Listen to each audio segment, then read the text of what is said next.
familiar words in this familiar story from the Gospel of Matthew. 6 days later, Jesus took with him Peter and James and his brother John and led them up a high mountain by themselves. And he was transfigured before them, and his face shone like the sun, and his clothes became dazzling white. Suddenly there appeared to them Moses and Elijah, talking with him. Then Peter said to Jesus, "Lord, it is good for us to be here. If you wish, I will make 3 dwellings here, one for you, one for Moses, and one for Elijah." While he was still speaking, suddenly a bright cloud overshadowed them, and from the cloud a voice said, "This is my Son, the Beloved. With him I am well pleased. Listen to him." When the disciples heard this, they fell to the ground and were overcome by fear. But Jesus came and touched them, saying, "Get up and do not be afraid." And when they looked up, they saw no one except Jesus himself alone.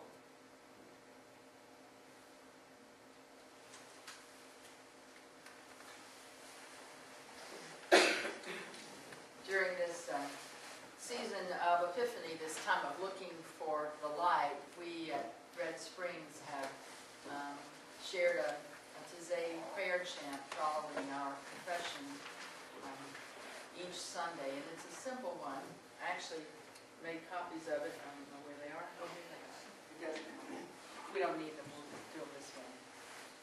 It's a very simple prayer chant, and it keeps on reminding me throughout the week. I don't know about you, Mary Helen, how you feel about it, but it reminds me throughout the week that even in the clouds there is this light that will guide us if we pay attention. And again, forgive my voice because it's just about gone. Yeah, here, and perhaps some of you even know it, but we'll sing it together until it becomes actually our prayer. Okay? The Lord is my light and salvation. In God I trust, in God I trust. The Lord is my light and salvation. In God I trust, in God I trust. The Lord is my light and salvation. In God I trust, in God I trust.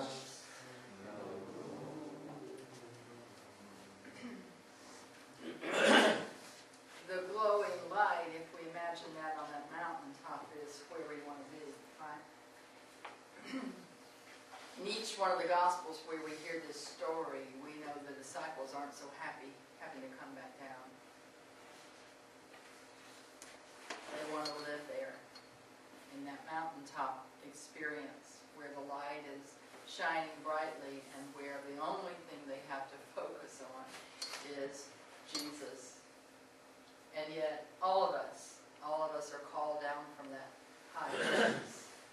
And in that call down from that high place, we struggle. We don't know what to say to each other. We know there has been an experience somewhere that has made us believe that there's more than just the struggle, but we're not so sure what to do with it. It's no different for our churches. We all have memories of that high place moment. We have memories of the church like it used to be when it was filled with young adults and children, and they all dressed for Sunday morning, and it was so full that people knew they had to get there early to be able to live into a worship service. And they knew what the worship service was going to be like, and people could recite it before they got there, and it was comfy. It was comfy. Many of us in churches and the churches that George and I have worked with for years as we share this kind of ministry together are just as comfy in the difficult places. It's easier to stay where you are and let things continue to be just like they are because you're comfortable. It doesn't take any kind of a faith step to walk outside that comfort zone. And so a lot of congregations just choose to stay, just to be, and expect and hope that that just being is enough. Some of those congregations George quickly refers to as chapels that have their own little family pieces, but that occurs in our larger congregations too. That we want what we want for us, and we're going to stay just like we are because we are just not going to come down from whatever feels like that safe mountaintop for us. We just can't do it. What does it take? What does it look like to make that shift, to begin to imagine that really the Lord is our light and our salvation. In God we trust enough to put that first foot forward and to begin that move of stepping out, of asking big questions, of wondering what it might be like to discover God's fresh, new call on the life of our community of faith. This morning as we think about that text, I do that scary thing again of inviting you just to close your eyes and get comfortable for a minute.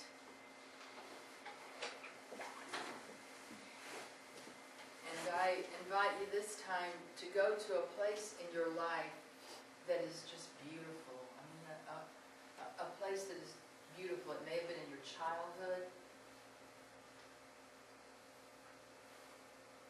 It may have been when you were a young teen. It may have been, it may be somewhere you've been recently. Just a place that just feels so beautiful. And you just want to stay there.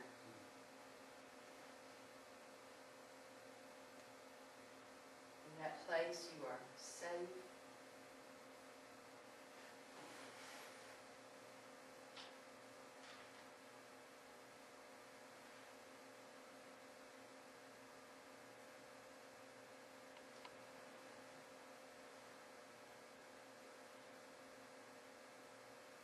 While you're in that place, look around in that place in your mind's eye. What do you see?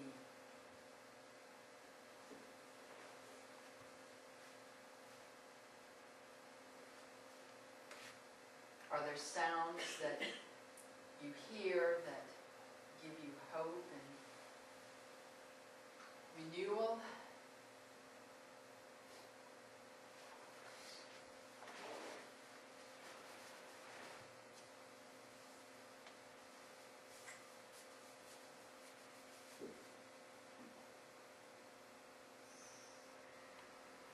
Are you alone in that place, or is someone standing beside you, or sitting beside you, or walking beside you?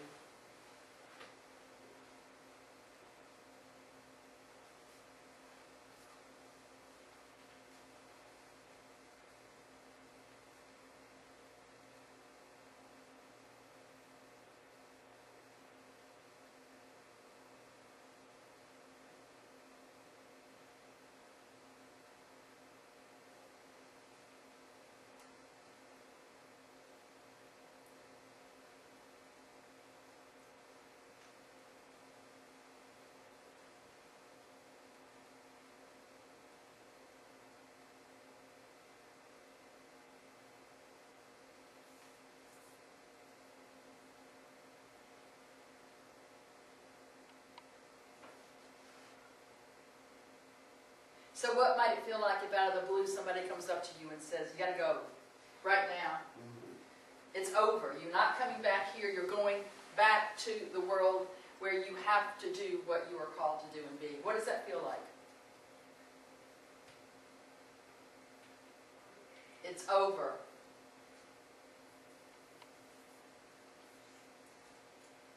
And you're not even sure what you're going back to. But you're having to give up something was life-giving.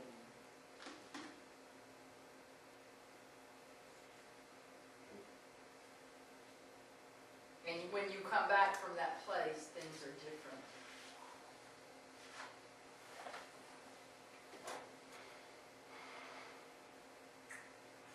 And what you come back to is not the same.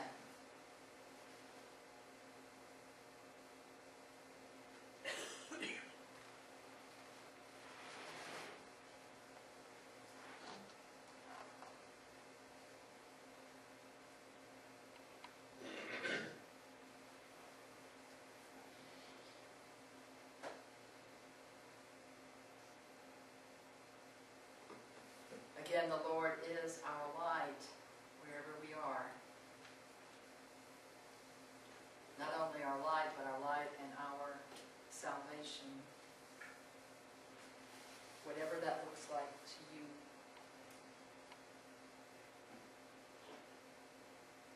And our church is filled with people who not only long for that mountaintop experience, but for somebody to walk with them down that mountain, and to hold their hands and their hearts as they face a new day. In a changing world, in a changing church, in a changing community.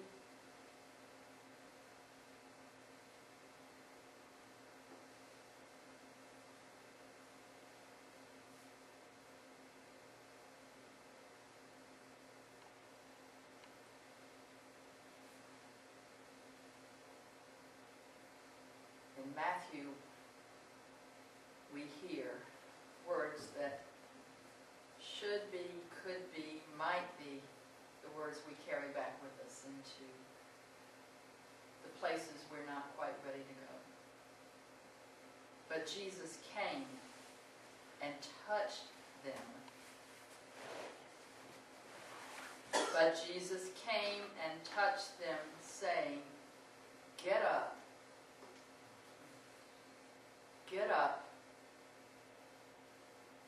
and do not be afraid."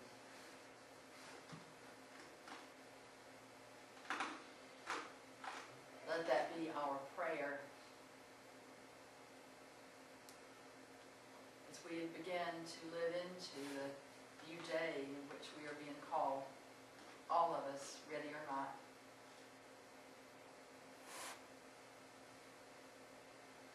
But Jesus came and touched